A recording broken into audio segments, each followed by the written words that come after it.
Mbak Ruby, dalam. Sukanya apa? Coklat mint, tapi aku lebih suka kamu. Mbak Ayumu, dalam. Sukanya apa? Es krim strawberry, tapi aku lebih suka kamu. Mbak Siki, dalam. Sukanya apa? Cookies dan krim, tapi aku lebih suka kamu.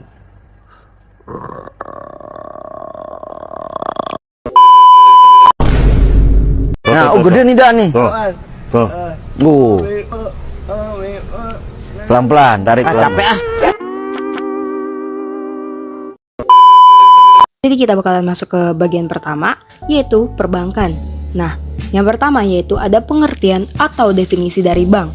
Bank adalah lembaga keuangan yang berfungsi sebagai perantara dalam menghimpun dan menyalurkan dana, serta menyediakan layanan keuangan lainnya. Lalu selanjutnya yaitu ada fungsi bank. Yang pertama yaitu menghimpun dana, dan yang kedua menyalurkan dana. Nah, di sini terdapat jenis-jenis bank. Bank dapat dikelompokkan berdasarkan berbagai kriteria, antara lain yang pertama yaitu berdasarkan fungsi. Nah, di sini ada 3, yaitu bank sentral, bank umum, bank pengkreditan rakyat atau BPR. Lalu selanjutnya yaitu berdasarkan kepemilikan. Nah, bank berdasarkan kepemilikan ada 4, yaitu bank pemerintah, bank swasta, bank campuran, dan bank asing. Lalu selanjutnya yaitu berdasarkan operasionalnya.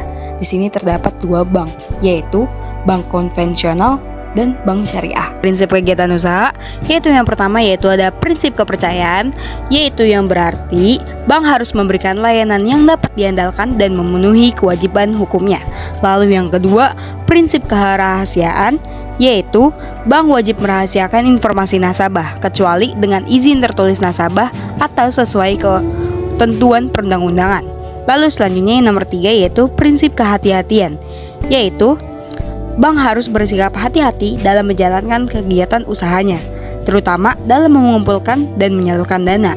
Lalu yang kedua, prinsip mengenal nasabah, yaitu yang berarti bank wajib mengetahui identitas nasabah, memantau transaksi keuangan nasabah, dan melaporkan transaksi mencurigakan. Nah, yang selanjutnya yaitu produk perbankan. Produk perbankan ada 2, aktif dan pasif. Nah, yang pertama-tama kita bahas yaitu produk perbankan aktif. Yang pertama yaitu kredit rekening koran. Lalu yang kedua kredit reimburse. Nah, kredit reimburse adalah pinjaman yang diberikan ke nasabah atas pembelian jumlah barang dan yang membayar adalah bank. Nah, kredit ini merupakan jasa bank yang biasanya ditujukan untuk memudahkan pelayanan arus barang ekspor atau impor. Nah, lalu yang ketiga kredit accept, yaitu pinjaman dengan menawarkan wesel yang bisa diperdagangkan. Lalu yang keempat kredit dokumenter, yaitu kredit yang diberikan setelah nasabah menyerahkan dokumen pengiriman yang sudah disetujui kapten kapal yang mengangkut barang tersebut. Lalu yang kelima, kredit dengan jaminan surat berharga.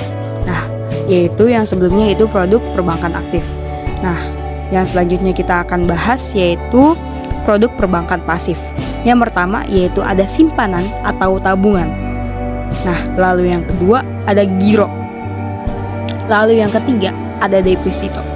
Deposito ada 2, yaitu deposito on call dan deposito automatic rollover atau biasanya di ARO. Nah, deposito on call yaitu simpanan yang berjangka waktu antara 3 sampai 30 hari. Nah, itu biasanya jumlah uang yang disimpan biasanya relatif besar dan besar bunga yang dibayarkan dihitung per bulan. Dan besar bunga ditentukan dengan negosiasi antara nasabah dengan pihak bank. Lalu yang selanjutnya yaitu ARO. Nah, yaitu ini tuh deposito berjangka yang sudah jatuh tempo, tapi deposan atau nasabah pemilik deposito belum mengambilnya. Jadi bank secara otomatis melakukan perpanjangan waktu tanpa menunggu persetujuan deposan. Nah, selanjutnya yaitu kita akan beralih ke bagian 2 yaitu LPS. Nah, apa sih pengertian LPS? LPS adalah suatu lembaga independen yang berfungsi menjamin simpanan nasabah perbankan di Indonesia. LPS menjamin simpanan nasabah bank yang berbentuk giro, deposito, sertifikat deposito, tabungan, atau bentuk lainnya yang dipersamakan dengan itu.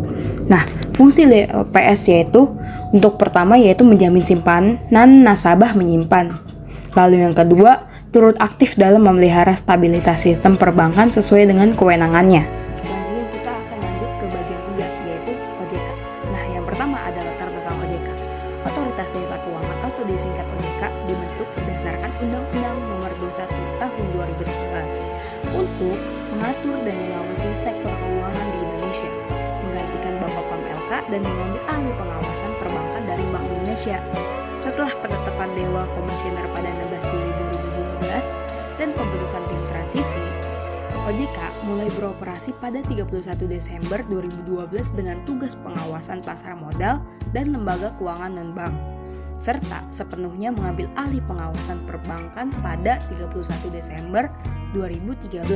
Selanjutnya yaitu ada tujuan dan fungsi OJK. Tujuan yaitu yang pertama agar keseluruhan kegiatan di dalam sektor jasa keuangan terselenggara secara teratur, adil, transparan, dan akuntabel.